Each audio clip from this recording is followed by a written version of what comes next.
Feliz y bendecido día, aprendiendo un curso de milagros. El secreto de la verdadera oración es olvidarte de las cosas que crees necesitar. Pedir algo específico es igual que ver el pecado primero y luego perdonarlo. Del mismo modo, al orar pasas por alto tus necesidades específicas, tal como las ves, y las dejas en manos de Dios. Ahí se convierten en los regalos que le haces, pues le dicen que no antepondrás otros dioses a Él, ni que quieres otro amor que el suyo. Este libro es un comienzo, no un final.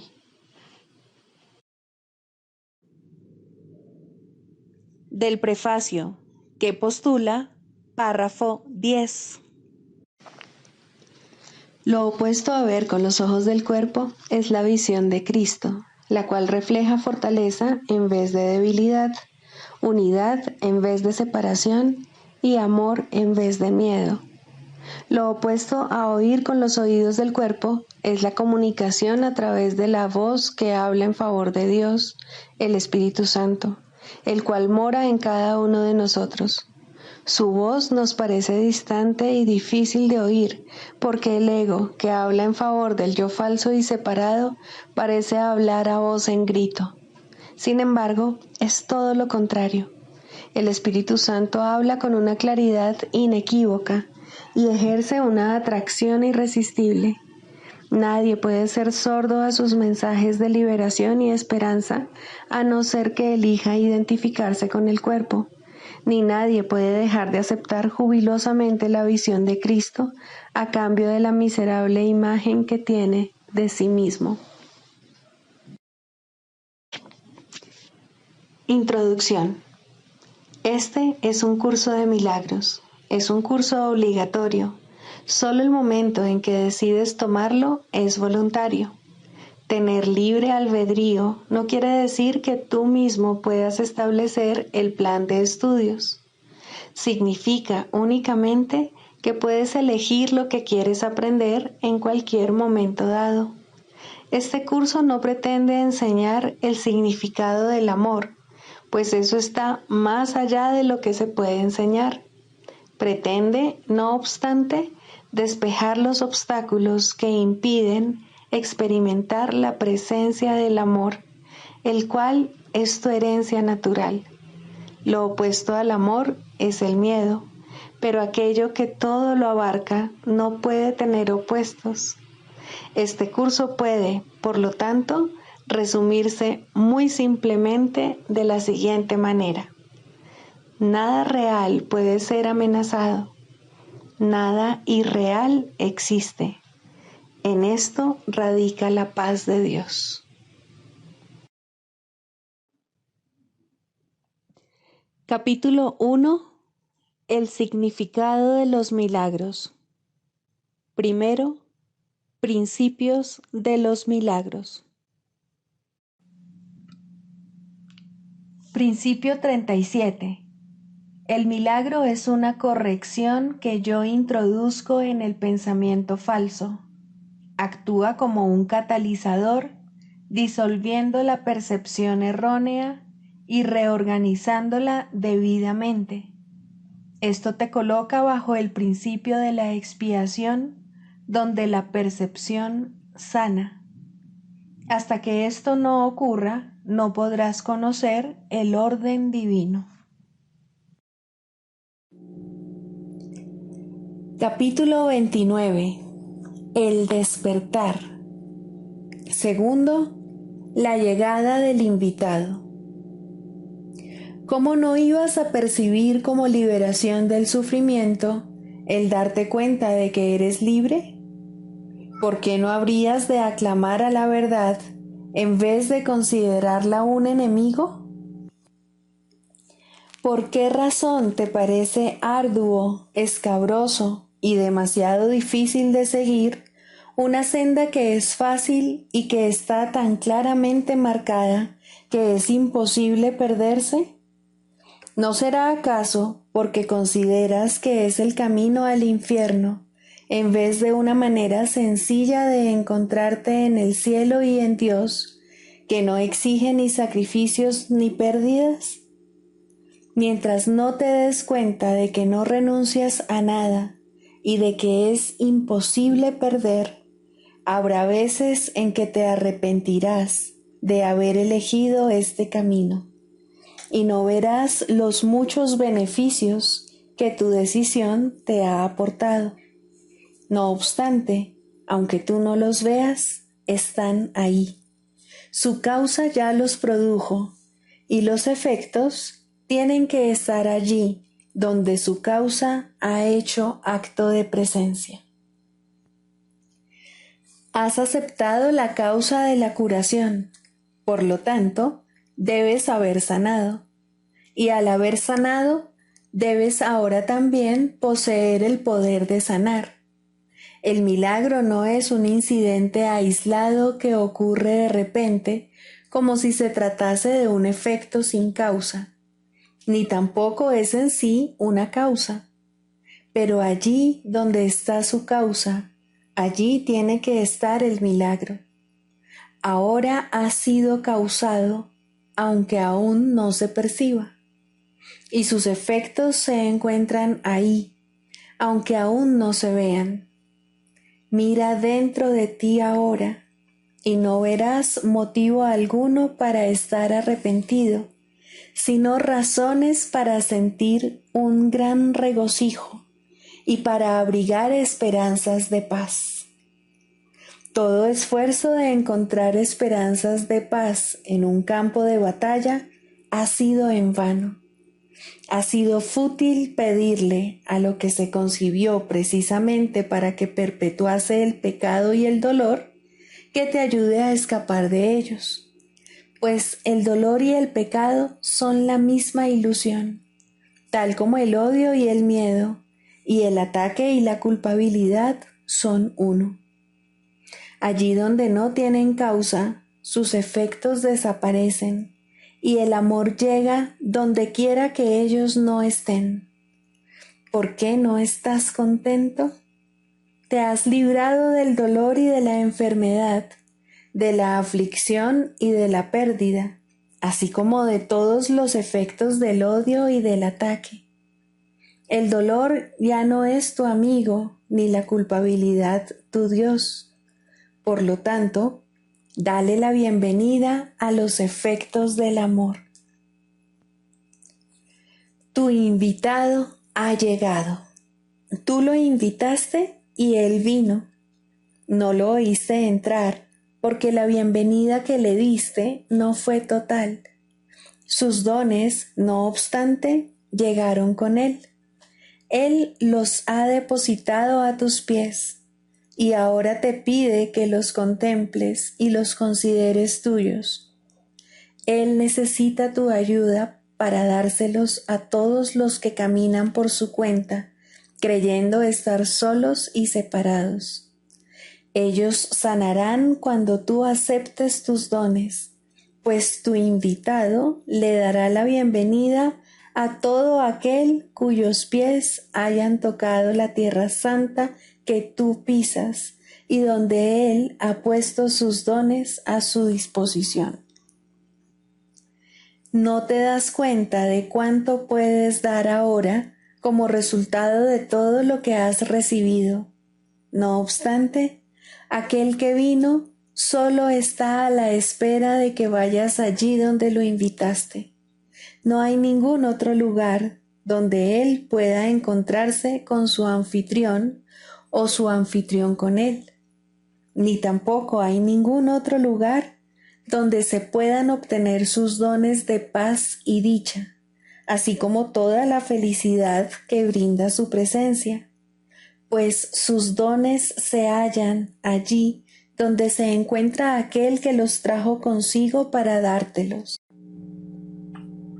No puedes ver a tu invitado, pero puedes ver los dones que trajo, y cuando los contemples, aceptarás que Él debe estar ahí, pues lo que ahora puedes hacer, no podrías haberlo hecho sin el amor y la gracia que emanan de su presencia. Esta es la promesa del Dios viviente, que su Hijo viva, que toda criatura viviente forme parte de Él y que nada más viva. Aquello a lo que tú has dado vida no está vivo y solo simboliza tu deseo de vivir separado de la vida, de estar vivo en la muerte y de percibir a ésta como si fuese la vida y al vivir como la muerte. Aquí las confusiones se suceden una tras otra, pues este mundo se basa en la confusión y en nada más. Su base es inmutable, si bien parece estar cambiando continuamente. Mas, ¿qué podría ser eso, sino lo que realmente significa el estado de confusión? Para los que están confundidos, la estabilidad no tiene sentido, y la variación y el cambio se convierten en la ley por la que rigen sus vidas. El cuerpo no cambia. Representa el sueño más amplio de que el cambio es posible. Cambiar es alcanzar un estado distinto de aquel en el que antes te encontrabas. En la inmortalidad no hay cambios, y en el cielo se desconocen. Aquí en la tierra, no obstante, los cambios tienen un doble propósito, pues se pueden utilizar para enseñar cosas contradictorias, y esas cosas son un reflejo del maestro que las enseña. El cuerpo puede parecer cambiar con el tiempo debido a las enfermedades o al estado de salud, o a eventos que parecen alterarlo. Mas esto solo significa que la mente aún no ha cambiado de parecer con respecto a cuál es el propósito del cuerpo. La enfermedad es la exigencia de que el cuerpo sea lo que no es. Su insubstancialidad, no obstante, garantiza que no puede enfermar. En tu exigencia de que sea más de lo que es, radica la idea de la enfermedad, pues dicha exigencia requiere que Dios sea menos de lo que realmente es. ¿Qué va a hacer de ti, entonces, si es a ti a quien se le exige el sacrificio? Pues a Dios se le informa que parte de él ya no le pertenece, y a él no le queda otro remedio ahora que sacrificar tu ser. Y, como resultado de su sacrificio, tú te engrandeces y él se empequeñece al perderte a ti. Y lo que ya no le pertenece se convierte en tu Dios y te impide ser parte de él. El cuerpo al que se le pide ser un Dios es vulnerable al ataque, ya que su insubstancialidad no se reconoce. Y así parece ser algo con poder propio. Al ser algo se puede percibir y también se puede pensar que siente y actúa y que te tiene prisionero en su puño, y puede que no llegue a ser lo que le exigiste que fuese, y lo odiarás por su insignificancia sin darte cuenta de que el fracaso no se debe a que sea menos de lo que tú crees que debe ser, sino solo a que no te has dado cuenta de que no es nada. No obstante, en el hecho mismo de que no es nada, reside tu salvación, de la cual quieres huir. En cuanto que algo se le pide al cuerpo que sea el enemigo de Dios y que reemplace lo que Dios es con pequeñez, limitaciones y desesperanza. Es su pérdida lo que celebras cuando consideras al cuerpo algo que amas o algo que odias.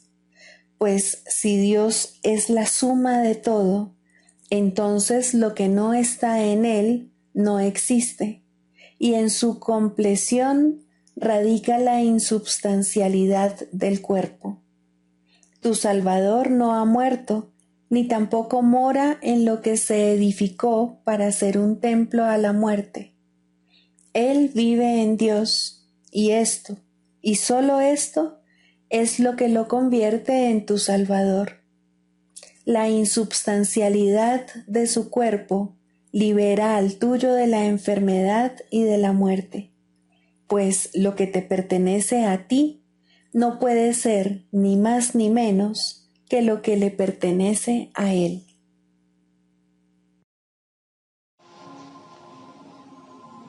Libro de ejercicios, lección 99. La salvación es mi única función aquí. La salvación y el perdón son lo mismo. Ambas cosas implican que algo anda mal, algo de lo cual es necesario que se nos salve y se nos perdone, algo impropio que necesita corrección, algo aparte o diferente de la voluntad de Dios.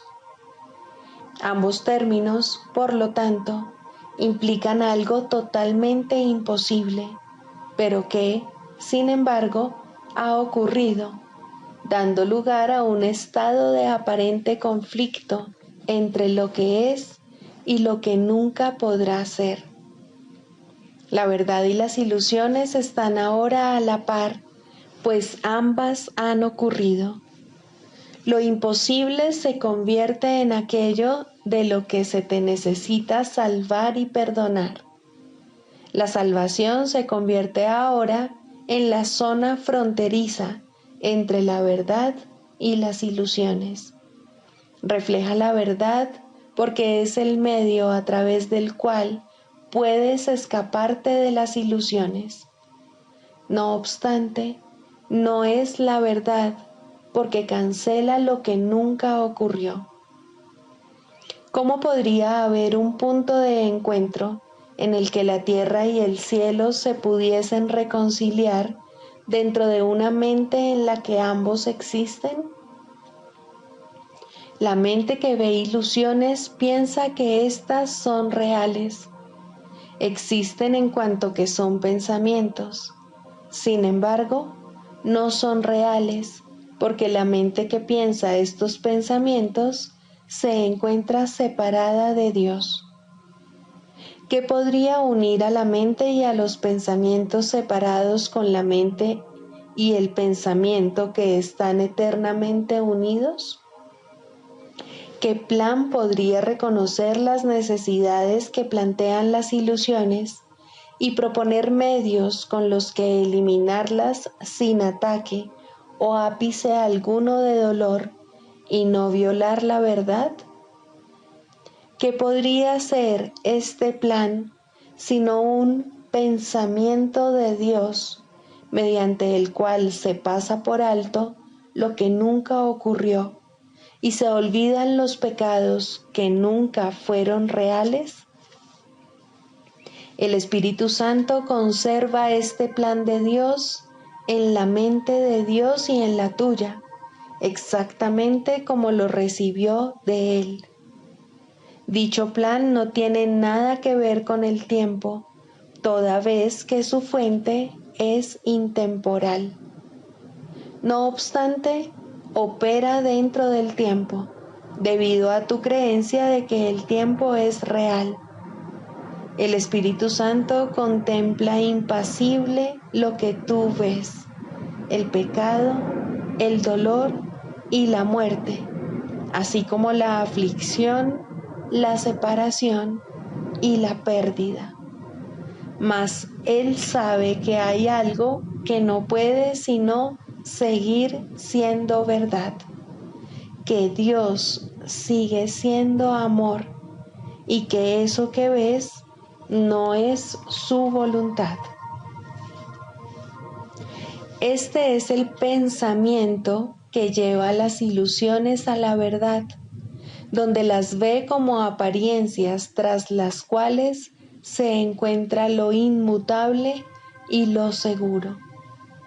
Este es el pensamiento que salva y perdona, pues no pone su fe en lo que no fue creado por la única fuente que conoce. Este es el pensamiento cuya función es salvar, asignándote a ti su función. La salvación es tu función, junto con aquel a quien se le confió el plan. Ahora se te confía a ti junto con él.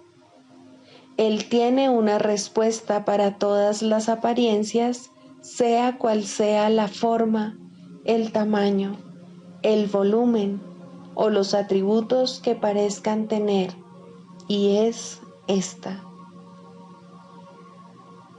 La salvación es mi única función aquí.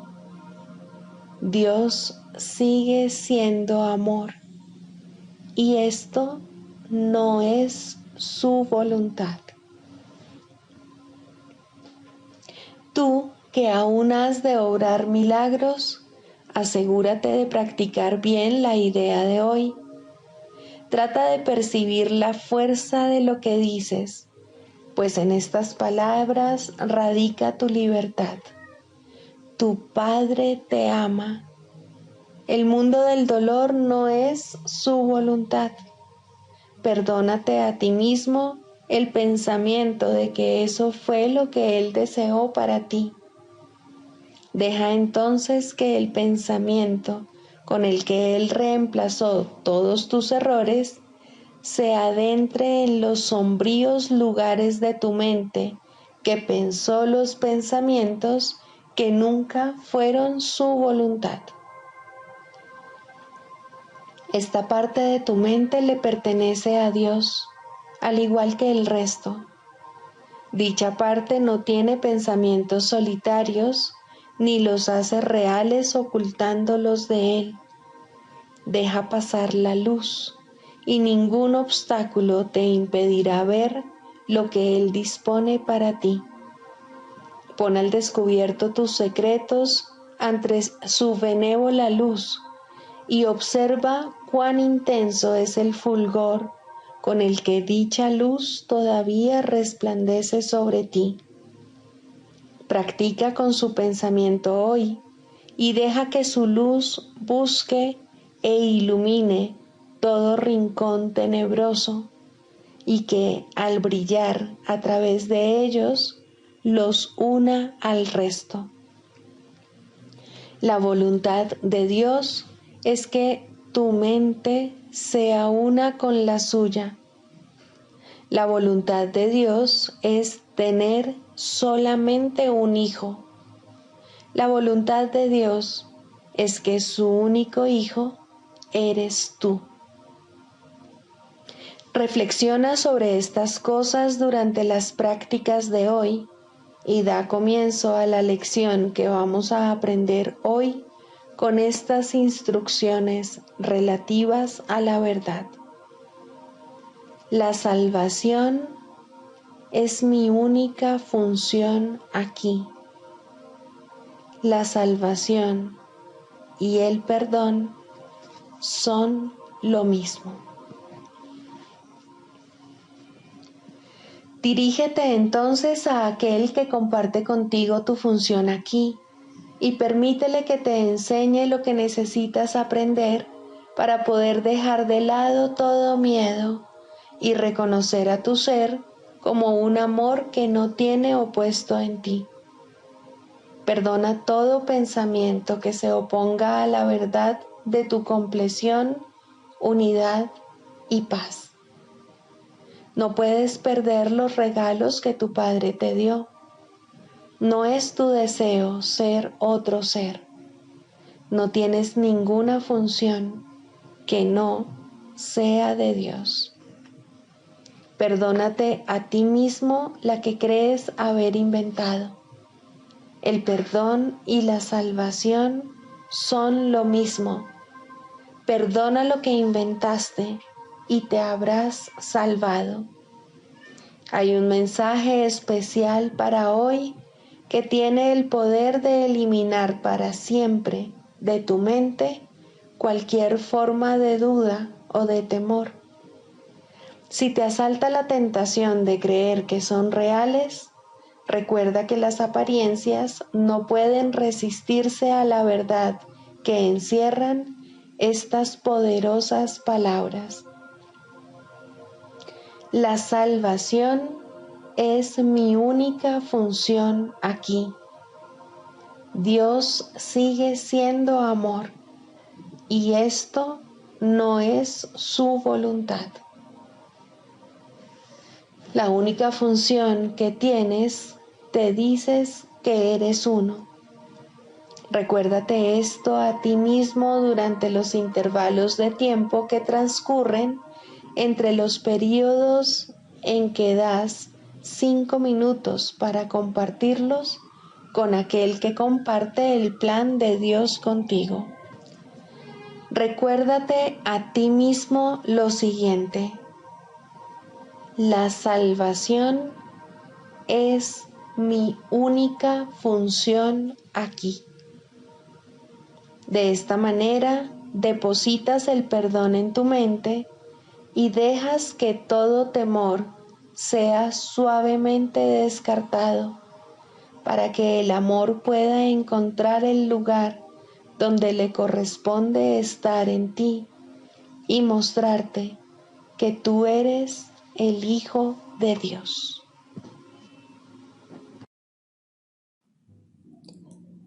Manual para el maestro. Características de los maestros de Dios. Fe. El grado de fe de un maestro de Dios indica cuán avanzado se encuentra en su programa de estudios. ¿Pone en práctica este aprendizaje solo en algunos aspectos de su vida mientras mantiene otros aparte? De ser así, su progreso es lento y su confianza aún no se ha arraigado firmemente. La fe es la confianza que el Maestro de Dios tiene de que la palabra de Dios ha de resolver todas las cosas perfectamente, no solo algunas, sino todas. Comienza generalmente poniendo su fe en la resolución de solo algunos problemas, manteniéndola así cuidadosamente restringida por un tiempo.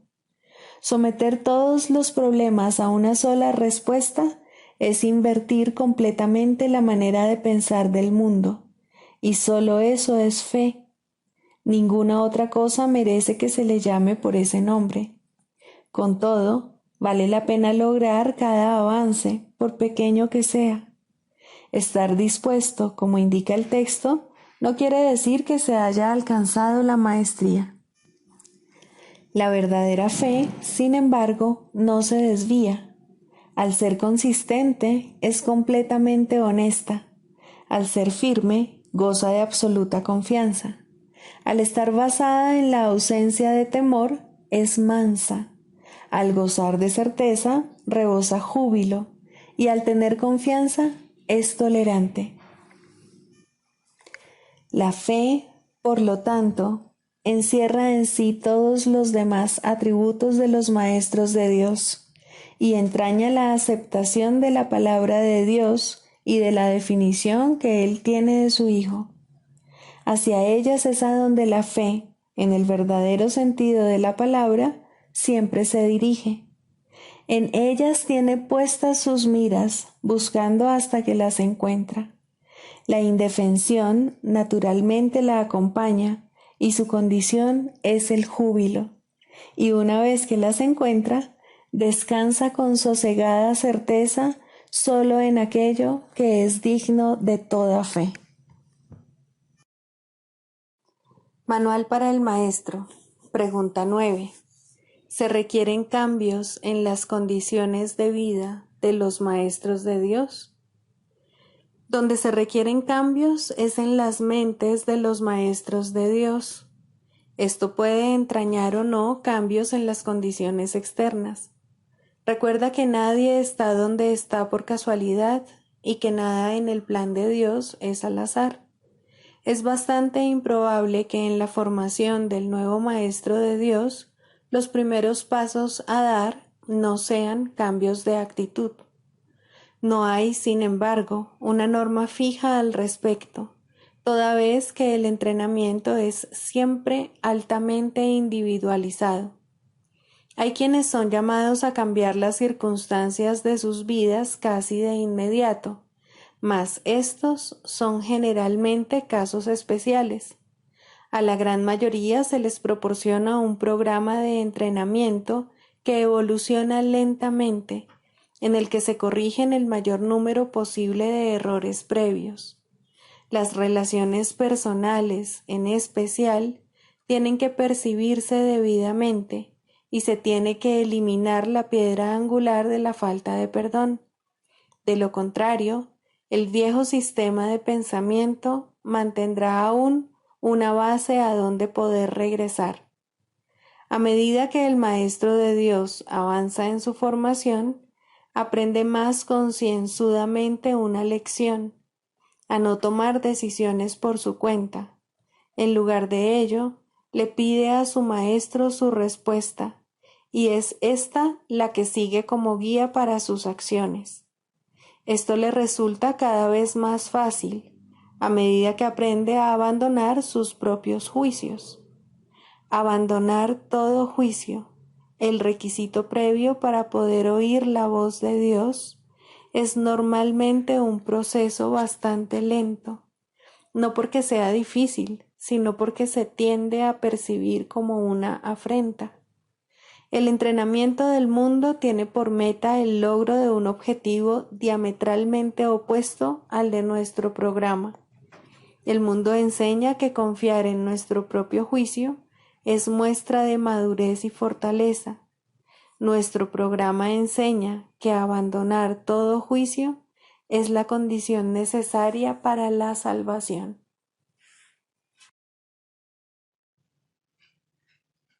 Clarificación de términos. El ego, el milagro. Las ilusiones no perdurarán. Su final es indudable y eso es lo único que es seguro en su mundo. Por eso es por lo que es el mundo del ego. ¿Qué es el ego? El ego no es más que un sueño de lo que en realidad eres. Un pensamiento de que estás separado de tu creador y un deseo de ser lo que él no creó. El ego es un producto de la locura, no de la realidad. Es tan solo un nombre para lo innombrable, un símbolo de lo imposible, una elección de opciones que no existen. Le damos un nombre solo para que nos ayude a entender que no es más que un pensamiento ancestral según el cual aquello que se ha inventado es inmortal.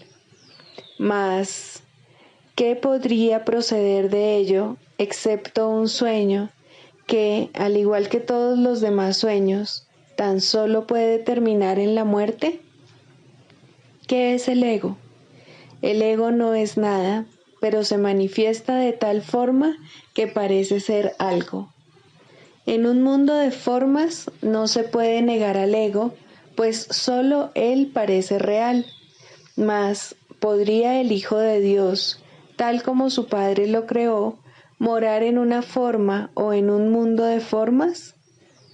Si alguien te pide que definas al ego y expliques cómo se originó, es porque cree que el ego es real e intenta, por definición, asegurarse de que su naturaleza ilusiva quede oculta tras las palabras que parecen otorgarle realidad. Ninguna definición que se haya hecho de una mentira puede hacer que ésta sea verdad, ni tampoco puede haber una verdad que las mentiras puedan realmente ocultar. La irrealidad del ego no se niega con palabras, ni su significado se vuelve claro por el hecho de que su naturaleza parezca tener una forma. ¿Quién puede definir lo indefinible? Sin embargo, incluso para esto hay una respuesta. No podemos formular realmente una definición de lo que es el ego, pero sí podemos decir lo que no es. Y esto lo podemos ver con perfecta claridad. Basándonos en eso, podemos deducir lo que es. Observa su opuesto y verás la única respuesta que tiene sentido. A lo opuesto al ego, desde cualquier punto de vista, origen, efectos y consecuencias, le llamamos milagro. En él encontramos todo lo que no tiene que ver con el ego en este mundo. El milagro es lo opuesto al ego, y solo en él podemos observar lo que era el ego, pues en él vemos lo que éste aparentemente hacía, y la causa y sus efectos no pueden sino seguir siendo una misma cosa. Donde antes había obscuridad, ahora veremos luz. ¿Qué es el ego? Lo que antes era la obscuridad. ¿Dónde está el ego? Donde antes estaba la obscuridad. ¿Qué es ahora y dónde puede encontrársele? No es nada y no se le puede encontrar en ninguna parte. Ahora la luz ha llegado y su opuesto se ha ido sin dejar ni rastro. Donde antes había maldad, ahora hay santidad. ¿Qué es el ego? Lo que antes era maldad. ¿Dónde está el ego? En una pesadilla que solo parecía ser real mientras la estabas soñando. Donde antes había crucifixión, ahora está el Hijo de Dios. ¿Qué es el ego? ¿Quién tiene necesidad de preguntar? ¿Dónde está el ego? ¿Quién necesita ir en busca de ilusiones ahora que los sueños han desaparecido? ¿Qué es un milagro? Un milagro es un sueño también, pero si observas todos los aspectos de ese sueño, jamás volverás a dudar. Observa el bondadoso mundo que se extiende ante ti mientras caminas envuelto en mansedumbre. Observa a los ayudantes que encuentras a lo largo del camino que recorres, felices ante la certeza del cielo y la garantía de paz. Y observa también, por un instante, lo que por fin dejaste atrás y finalmente pasaste de largo. Esto es lo que era el ego, el odio cruel, la necesidad de venganza y los gritos de dolor, el miedo a la muerte y el deseo de matar, la ilusión de no tener hermanos y el yo que parecía estar solo en el universo. El milagro corrige este terrible error con respecto a ti mismo, con la misma dulzura con la que una madre amorosa adormece con su canto a su criatura. ¿No preferirías escuchar un canto así? ¿No contestaría ese canto todo lo que pensabas preguntar, haciendo incluso que la pregunta dejase de tener sentido? Tus preguntas no tienen respuesta, ya que han sido planteadas para acallar la voz de Dios, la cual nos hace a todos una sola pregunta. ¿Estás listo ya para ayudarme a salvar el mundo? Pregunta esto en vez de preguntar qué es el ego, y verás un súbito resplandor envolver al mundo que el ego fabricó. Ahora no se le niega a nadie ningún milagro. El mundo se ha salvado de todo lo que tú pensabas que era, y lo que es ha sido siempre absolutamente puro y jamás ha sido condenado. El milagro perdona, el ego condena. No se necesita ninguna otra definición para ninguno de ellos excepto esta. Mas, ¿qué definición podría ser más cierta o estar más a tono con lo que es la salvación? Con esto, el problema y la respuesta se llevan una al lado del otro, y al estar finalmente juntos, la elección es obvia. ¿Quién elegiría el infierno de reconocer que eso es lo que está eligiendo? ¿Y quién no seguiría adelante un poco más cuando le ha sido dado comprender que el camino es corto y que el cielo es su meta?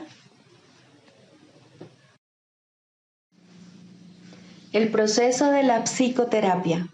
Séptimo, la relación paciente-terapeuta ideal.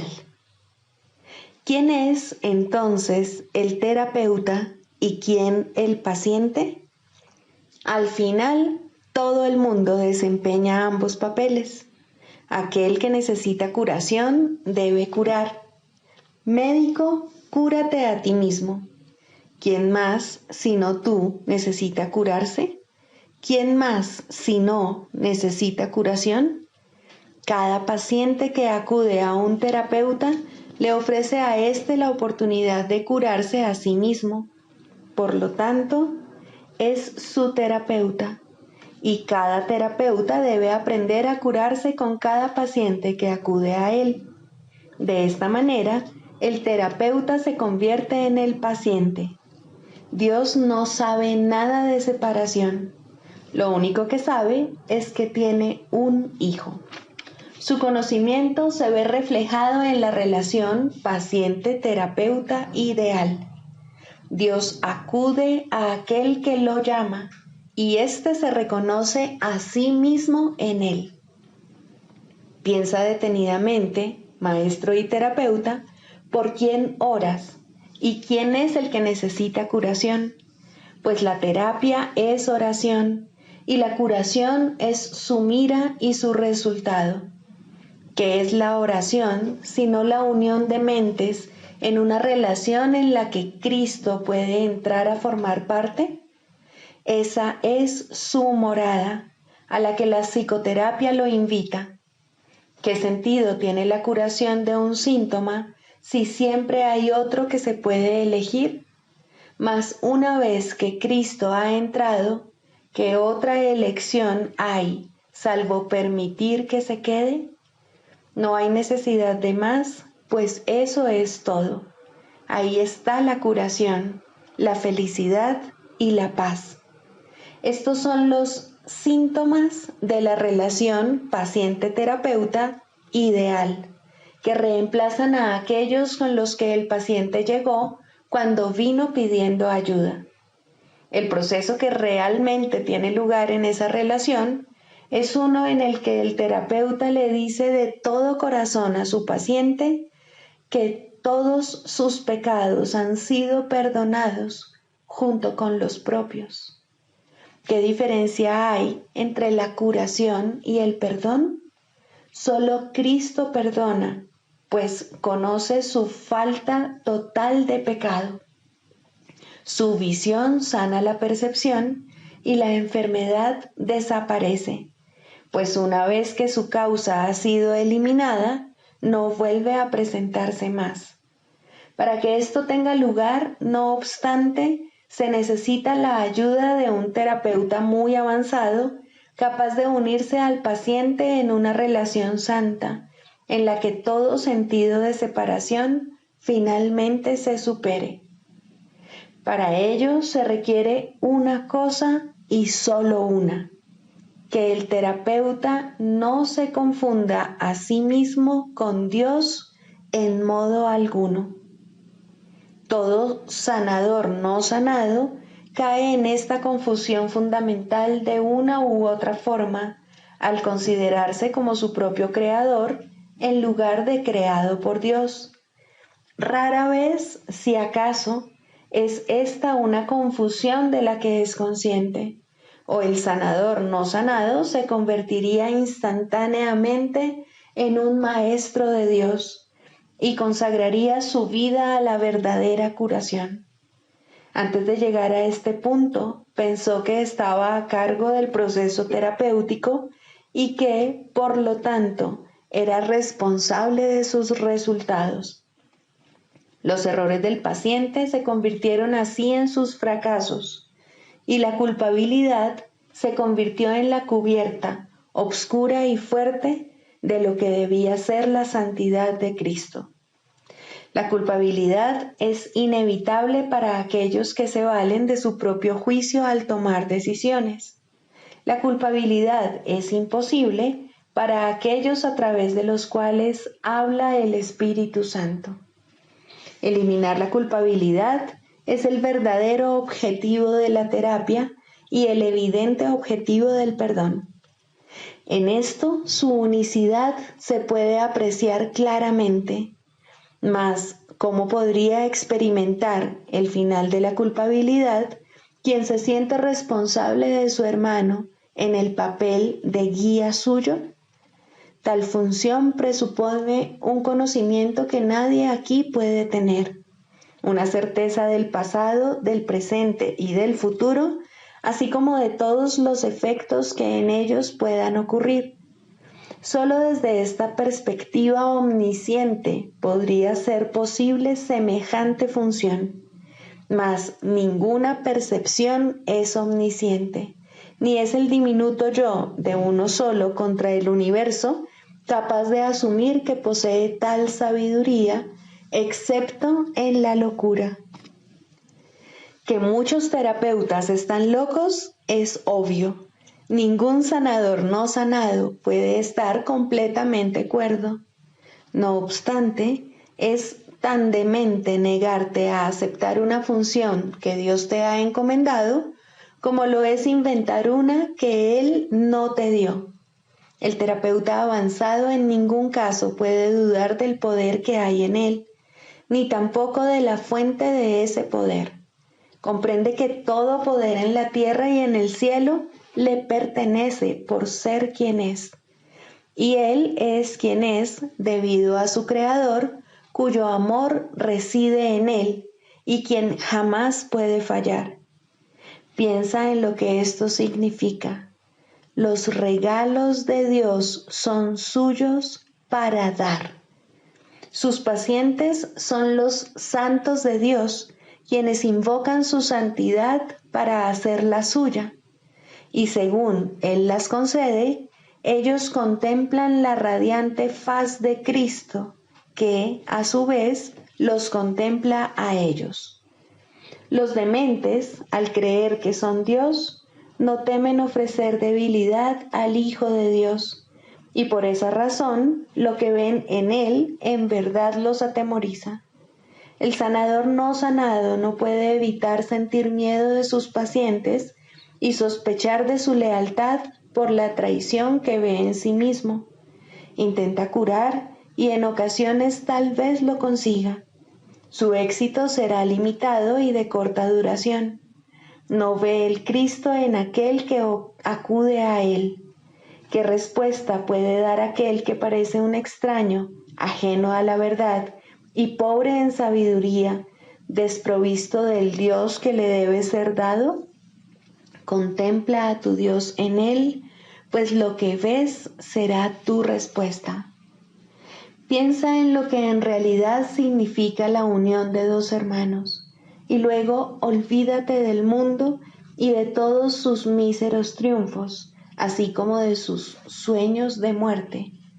Todos son uno y lo mismo, y ahora nada puede recordarse del mundo de la culpa.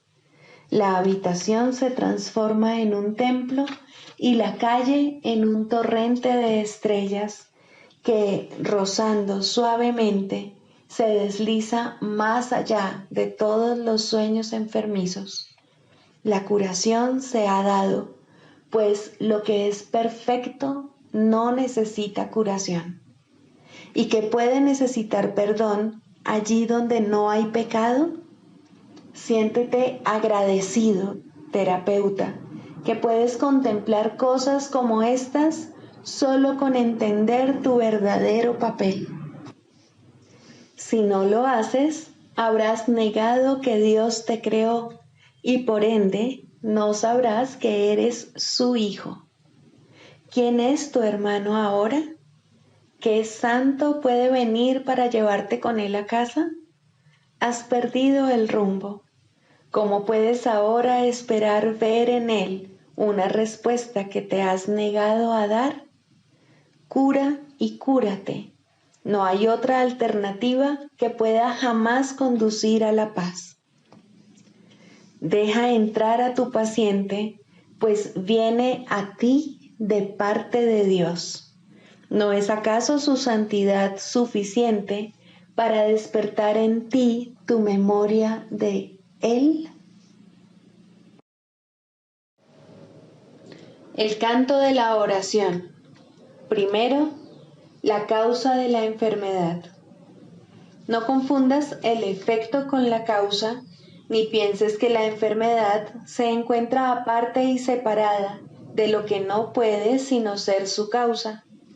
La enfermedad es una señal, una sombra de un pensamiento malvado que parece ser real y justo, de acuerdo con las normas de este mundo. Es la prueba externa de pecados internos y da testimonio de pensamientos rencorosos que hieren y procuran hacer daño al Hijo de Dios. Curar el cuerpo es imposible, y esto queda demostrado por la brevedad de la cura. El cuerpo acabará muriendo de todas maneras, y así lo único que hace su curación es demorar su retorno al polvo de donde nació y al que volverá. La falta de perdón del Hijo de Dios es la causa del cuerpo. No ha abandonado su fuente, y esto queda claramente demostrado por su dolor y envejecimiento y por la marca de la muerte que pesa sobre sí. El cuerpo les parece temeroso y frágil a quienes piensan que sus vidas están bajo su mandato y vinculadas a su inestable y nimio aliento.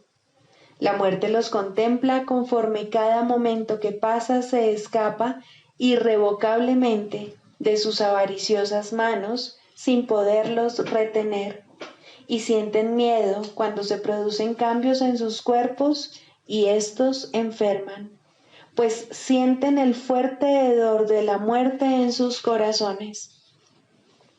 El cuerpo puede sanar como efecto del verdadero perdón. Solo eso puede traer el recuerdo de la inmortalidad, que es el don de la santidad y del amor.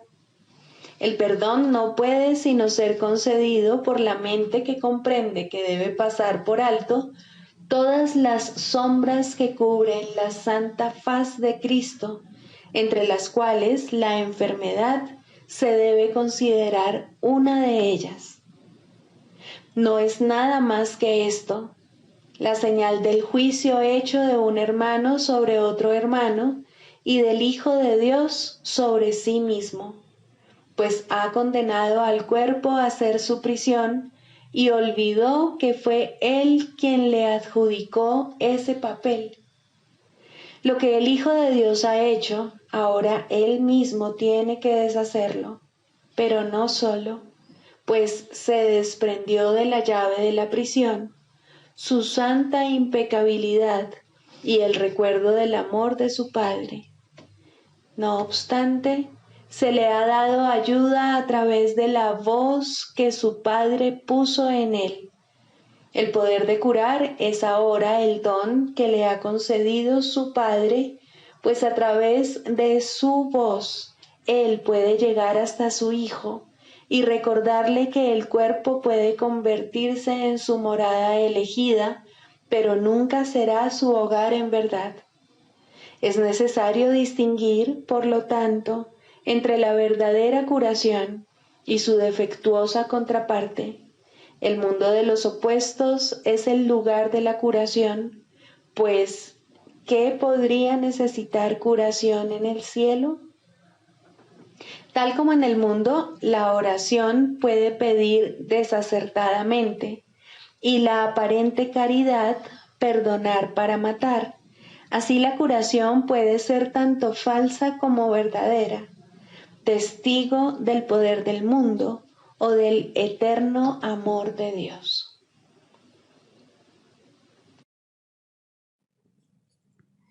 Sigamos a Jesús haciendo del perdón algo tan natural como respirar y algo tan vital como el aire.